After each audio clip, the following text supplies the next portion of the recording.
Time सदाई करे मथे सिंध सरकार दोस्त मिठा दिलदार आलम सबाबत ने मोहतरम उस्ताद साहिबा हेड मास्टर साहिबा मुझा प्यारा शागिर्द साथियों अस्सलाम वालेकुम। Government boys elementary lower secondary school में चिपकनड़ सितारे न गया आज को मौजू खड़ी पेश थी आया वो आए सिंध अमर जी सकाफत मुझा भारत वाके कबाल गाल बताया त असा जा सिंधी भारत मान जाब बिटाई घोंट दोखे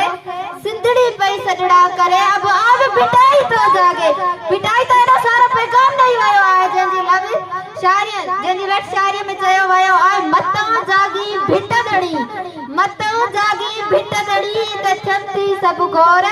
सुता पियो जो सुख सा तू संडे पैदा सुन ते मारो तई में घूर मता हड़े सिधो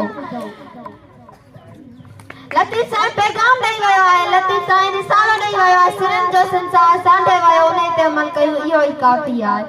जनाब सदर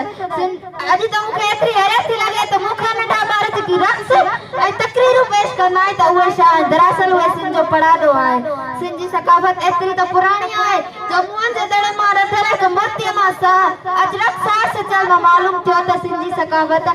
5000 साल न बल्कि 14000 साल पुरानी है तने में तो तुझे आदन जदादन खा तुझे शहर ना बदन का नका नीड़ नका नालो नकी आदम हवा नाल फुटी कान हुई मिसरी जगह तहजीब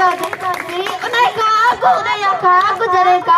ठया जग तेरे का सिंधु ठई आए तेरे का सिंधु वही आए तेरे का सिंधु ठई आए हिन मादन मुझी धरती सिंधु अमरता सदके सदके तुझे बंधन वड़वक रस्तन दामा सदके सदके ही बब्बुर बेरू खायूं जायूं खबड़ तामा सदके सदके हूं लाड़ विचालो उत्तर पाशो थरजे तड़तामा सदके सदके सिंधु दरिया जय मौजन जी गड़गड़ तामा सदके सदके धरती लाजा दिल धड़के न धड़ता मा सदके सदके न धड़धड़ता मा सदके सदके चोचा नूरी चोचा नूरी चोच मड़ई चाच बढ़ता सदके सदके सखर राड़ी दादू मारो कोट बंगले ता सदके सदके कंद नवाए शाह